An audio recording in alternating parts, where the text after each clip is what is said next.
হাদিকে স্মরণ করে যা বললেন তারেক রহমান। শহীদ ওসমান হাদিদের ঋণ শোধে যে প্রত্যয় তারেক রহমানের। আসসালামু আলাইকুম, স্বাগতম আপনাকে পলিটিক্যাল ইনসাইটে, যেখানে কথা হয় সত্য, ন্যায় আর রাজনীতির গভীর বিশ্লেষণ নিয়ে। এখানে আমরা শুধু খবর পড়ি না, আমরা খুঁজি ঘটনার পেছনের কারণ, বিশ্লেষণ করি ক্ষমতার রাজনীতি, তুলে ধরি জনগণের অধিকার ও বাস্তব সত্য। বাংলাদেশের রাজনীতি, আন্তর্জাতিক প্রভাব, গোপন হিসাব নিকাশ আর অজানা তথ্য, সবকিছুর নির্ভীক বিশ্লেষণ পাবেন এক জায়গায়। আপনি যদি সত্য জানতে চান, আপনি যদি প্রশ্ন করতে চান, তাহলে পলিটিক্যাল ইনসাইটে আপনার ঠিকানা। প্রায় দেড় যুগের নির্বাসিত জীবন থেকে দেশে ফিরে শহীদ শরীফ ওসমান হাদিদের ঋণ শোধের প্রত্যয় ব্যক্ত করেছেন বিএনপির ভারপ্রাপ্ত চেয়ারম্যান তারেক রহমান। বৃহস্পতিবার বিকালে রাজধানীর ৩০০ ফিটে গণসংবর্ধনা অনুষ্ঠানে উপস্থিত জনগণের উদ্দেশ্যে তিনি বলেন, প্রিয় ভাই বোনেরা, কয়েকদিন আগে ২৪-এর আন্দোলনের প্রজন্মের এক সাহসী সদস্য ওসমান হাদিকে বাংলাদেশে হত্যা করা হয়েছে।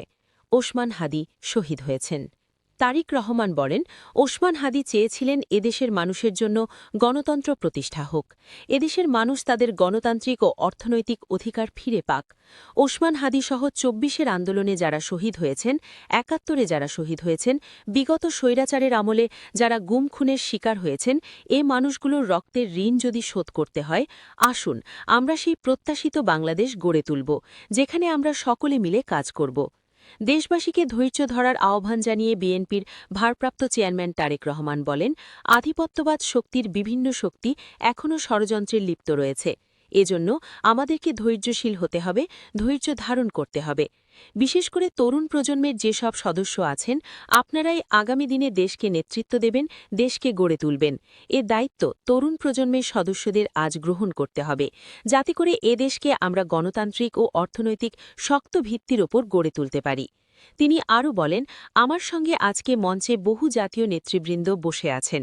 আজকে আমরা দুহাত তুলে আল্লাহর দরবারে দোয়া করি। আল্লাহর রহমত আমরা চাই।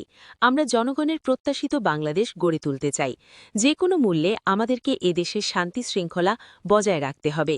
যে কোনো উস্কানির মুখে আমাদের ধীর শান্ত থাকতে হবে। আমরা দেশে শান্তি চাই, আমরা দেশে শান্তি চাই, আমরা দেশে শান্তি চাই। ভিডিওটি যদি আপনাকে ভাবতে বাধ্য করে থাকে, যদি মনে হয় এই আলোচনা প্রয়োজন, তাহলে লাইক দিন, শেয়ার করুন আর অবশ্যই পলিটিক্যাল ইনসাইট চ্যানেলটি সাবস্ক্রাইব করুন, কারণ সচেতন মানুষই পারে একটি শক্তিশালী রাষ্ট্র গড়তে। আপনার মতামত কমেন্টে জানান। আপনার প্রশ্নই হবে আমাদের পরবর্তী আলোচনার বিষয়। আবার দেখা হবে আরও বিশ্লেষণ, আরও সত্য, আরও পলিটিক্যাল ইনসাইট নিয়ে। ধন্যবাদ।